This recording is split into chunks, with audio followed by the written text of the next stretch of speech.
In module 2, we have interference and diffraction. We are first going to discuss interference. Now, just a recap of what you have studied in your plus 2 classes. First of all, what is the principle behind interference? What is the principle? It is called the principle of superposition. So, when two or more waves travel through a medium, each wave it will produce its own displacement independent of the displacement produced by other waves.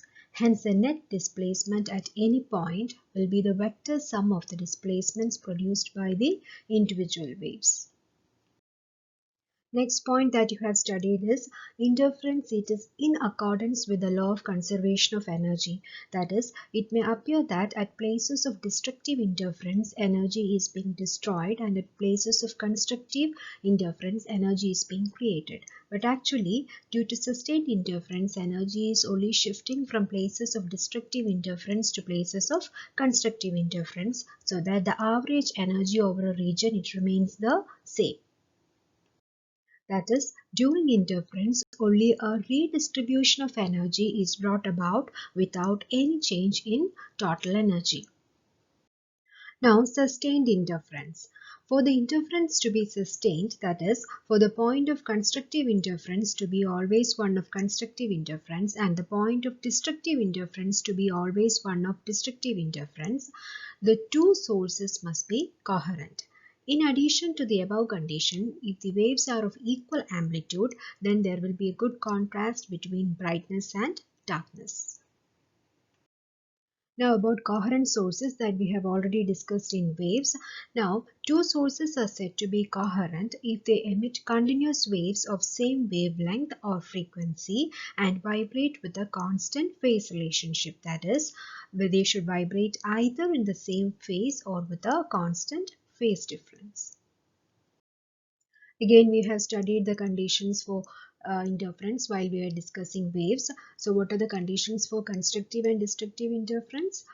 For constructive interference, the path difference between the waves must be delta is equal to n lambda, where n is equal to 0, 1, 2, 3. And the condition for destructive interference is that the path difference between the waves must be equal to 2n plus 1 into lambda by 2, where n is equal to 0, 1, 2, 3, etc. Here, instead of this condition, you can also write delta is equal to 2n minus 1 into lambda by 2. But in that case, n will be n is equal to 1, 2, 3, etc. In our syllabus, we are concentrating mainly on thin film interference. There we will derive the cosine law, then study about Newton's rings, air wedge, and anti-reflection coatings. So what is interference? It is the phenomena of modification in the distribution of light energy in a region due to the superposition of waves from two or more sources. This definition must be familiar to you as you studied 4+2. You know the conditions for constructive and destructive interference. We are taking the condition for destructive interference, that is delta, it is equal to 2n plus 1 lambda by 2 instead of 2n minus 1 lambda by 2, so that we can have the values of n similar in both the cases, that is n is equal to 0, 1, 2, 3, etc. In order to denote path difference, we can use either this delta or this one. Interference in thin films are also called thin film interference. Familiar examples that we encounter in daily life for thin film interference are beautiful colors seen on the surface of a layer of oil spread on a road, or amazing colors seen on a soap bubble. These beautiful color effects arise from interference between light waves reflected from the two surfaces of a thin transparent film. So a thin transparent film of thickness T and refractive index mu has a upper layer and a lower layer. These are called the two surfaces of the thin film. So when a ray of light is incident on the surface of a thin film, a part of the light it gets reflected and other part it gets refracted into the thin film. A part of the refracted ray, it again undergoes reflection on the lower surface of the thin film, while the rest of the ray, it gets refracted and goes into the air. This ray EP1, it is called the transmitted ray. The reflected ray from the lower layer, that is EB, it again undergoes reflection at the upper surface of the thin film, and we will get a BF, and the rest of the ray, it goes refracted into the air. A part of the refracted ray BF, it again undergoes reflection at the lower surface of the thin film, and the rest of the ray, it gets refracted and is transmitted to the air. So this process goes on, and internal reflections keep taking place between the upper and lower surface of the thin film. As a result, we get a set of rays above the thin film and a set of rays below the thin film. These set of rays seen above the thin film, we call it as the reflected system of rays, and these rays getting below the thin film, we call it as the transmitted system of rays. These reflected system of rays, they undergo interference, and a person looking from above the thin film can see different colors on the thin film if the incident beam is a white light. Similarly, for a person looking from below the thin film, these transmitted system of rays, they undergo interference, and there also different colors can be seen on the thin film. In the case of thin film interference, we have different set of conditions for constructive and destructive interference for reflected system and transmitted system.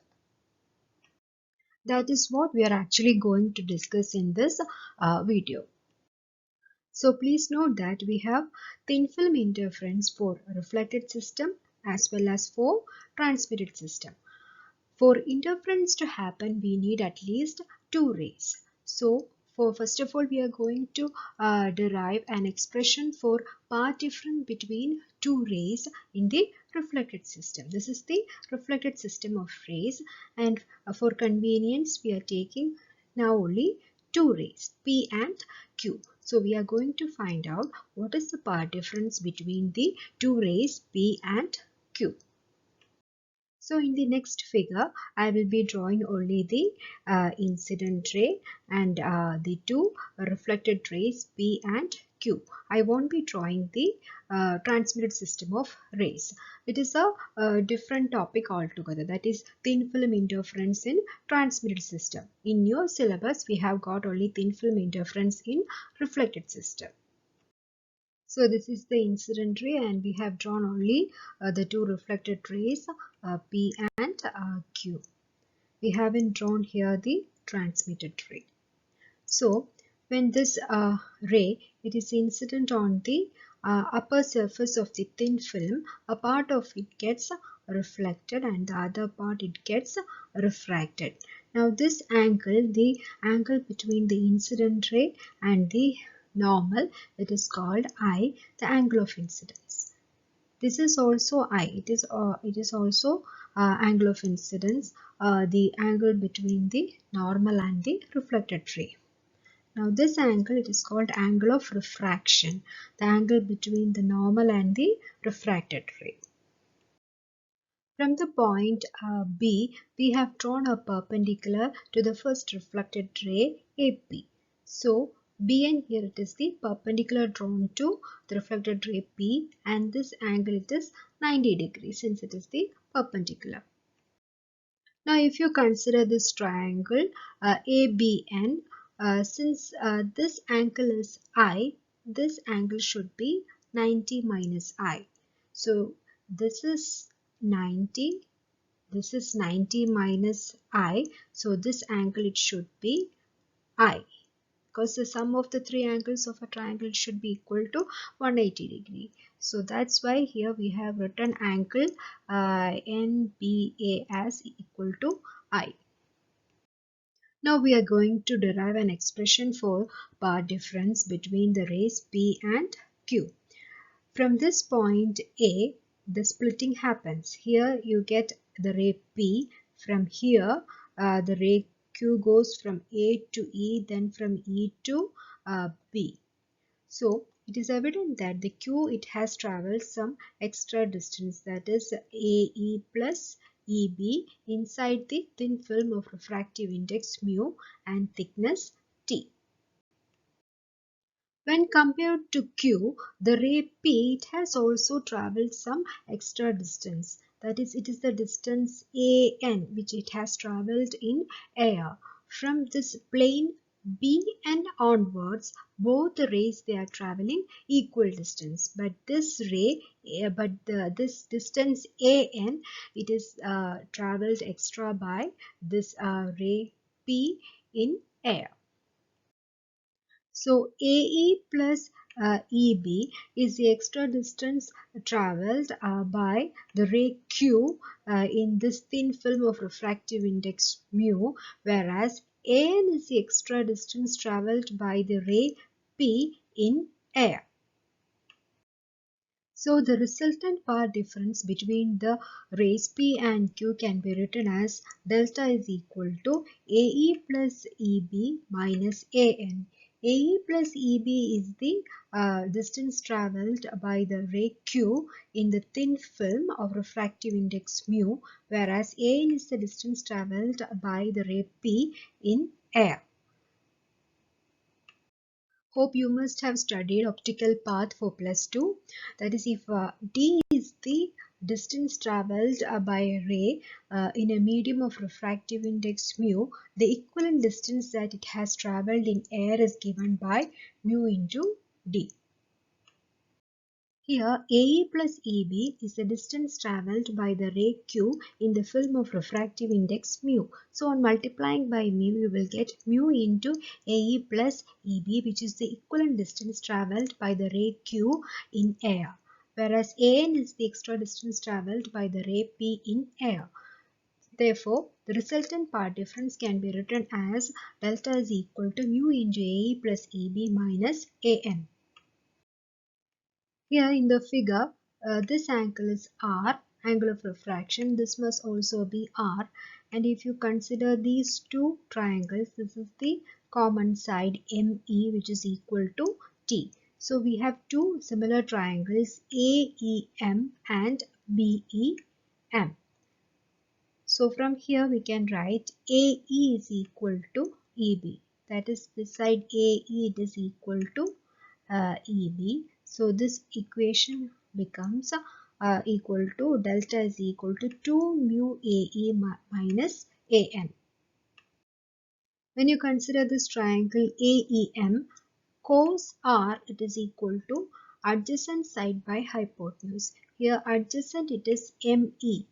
Hypotenuse is AE. Therefore, cos R is equal to ME by AE, but ME is equal to T. Therefore, cos R is equal to T by AE, or AE can be written as T by cos R. So, in the expression for path difference, we had delta is equal to 2 mu AE minus AN. So, instead of AE, you can write T by cos R. So, the equation becomes delta is equal to 2 mu T by cos R minus AN. Now we have to find AN. In triangle A and B, sine I is opposite side by hypotenuse. Opposite side is AN and hypotenuse is AB. Therefore, sine I is equal to AN by AB. Therefore, AN, it becomes AN is equal to AB sine I. So AN is equal to AB sine I, but you can change AB here, since AB it is equal to AM plus MB. But since they are similar triangles, AM it is equal to MB. Therefore, AB can be written as AB is equal to 2AM. So on substituting 2AM instead of AB, you get AN is equal to 2AM sine I. Now consider triangle AEM. Now what is tan R? Tan R is opposite side by adjacent side. That is, tan R is equal to opposite side AM by adjacent side ME. ME, it is T, the thickness of the thin film. Therefore, AM can be written as AM is equal to T tan R. So we got AM as a T tan R, but AN was 2 AM sin I. So instead of AM, you substitute T tan R. Therefore, AN becomes equal to 2T tan R sin I.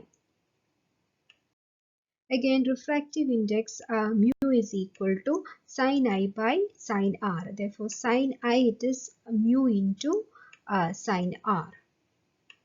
So in the expression for AN, instead of this sin I, you can write mu into sin R. Therefore, AN becomes equal to 2 mu T tan R sin R. So on substituting the value of AN in the expression for resultant part difference, we get delta is equal to 2 mu T by cos R minus 2 mu T tan R sin R. Now tan R can be written as sin R by cos R. Therefore, the expression becomes delta is equal to 2 mu T by cos R minus 2 mu sin squared R by cos R. On taking 2 mu T by cos R as common factor, you can write delta is equal to 2 mu T by cos R into 1 minus sin squared R, which is cos squared R. On cancelling, you will get delta is equal to 2 mu T cos R. So this expression is called cosine law. Delta is equal to 2 mu T cos R. So what does it mean, or what does it imply? It gives the path difference between two rays reflected from the top and bottom surface of a thin film. Here we had the ray P, which was reflected from the upper layer of the film, whereas Q, it got reflected from the lower layer of the film. So 2 mu T cos R is the path difference between two rays reflected from the top and bottom surface of a thin film. Now there is a correction for cosine law, because there is a law in optics which states that whenever a ray of light goes from a rarer to a denser medium, that is the reflected ray, it undergoes a phase change of pi, or a path difference of lambda by 2. So here we have two interfaces, or boundaries, and reflections take place here and here, that is at A and at E. So our law in optics, it applies in the case of reflection at A, because here the ray it is going from rarer to denser medium. So the reflected ray here P, it will undergo a phase change of pi, or an equivalent path difference of lambda by 2, whereas here the reflected ray EB, it won't suffer such a change, because here the incident ray is going from denser to rarer medium. So here P, it will suffer a phase change of pi, or a path difference of lambda by 2. So that also we have to take into account while writing this equation. So here AN was the extra distance traveled by P in air. So in addition to AN, we also have to add this lambda by 2 in accordance with that rule in optics. So now the expression for the path difference delta becomes delta is equal to mu into AE plus EB minus AN plus lambda by 2. But we know that this mu into AE plus EB minus AN, it is equal to 2 mu T cos R. So here comes an additional term. So now delta, it becomes delta is equal to 2 mu T cos R minus lambda by 2. This expression delta is equal to 2 mu T cos R minus lambda by 2. It gives the actual path difference between two rays reflected from the top and bottom layers of a thin film, whereas the cosine law delta is equal to 2 mu T cos R, it gives the apparent path difference. Please note, this is the actual path difference, whereas this is the apparent path difference between two rays reflected from the top and bottom layers of a thin film. Now since we have got the expression for path difference, that is 2 mu t cos r minus lambda by 2, we can write the condition for constructive interference, that is when the film will appear bright. Then the path difference, it should be equal to n lambda. Therefore 2 mu t cos r minus lambda by 2 is equal to n lambda, the condition for constructive interference. Now taking lambda by 2 onto the right hand side, you get this equation. It implies 2 mu t cos r, it is equal to 2n plus 1 lambda by 2, where n is equal to 0, 1, 2, 3. So this is the condition for constructive interference for thin film interference in reflected system. Now for the condition for destructive interference, we equate the path difference to 2n plus 1 lambda by 2.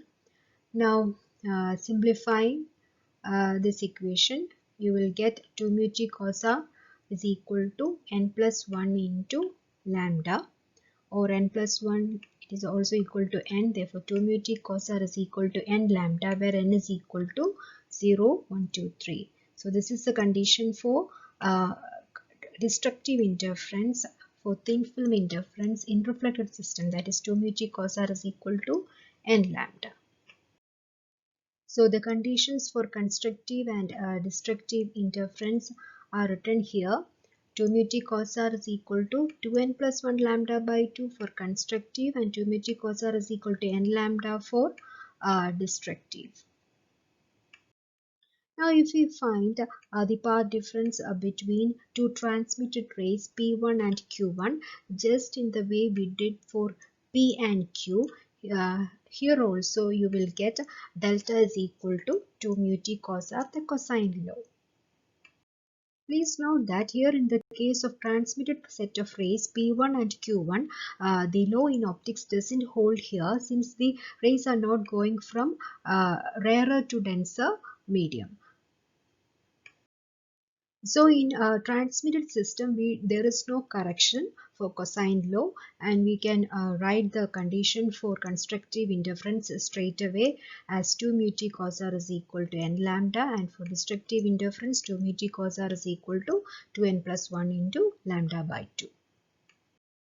So these are the conditions for constructive and destructive interference for reflected system and transmitted system in the case of thin film interference. This you have to remember.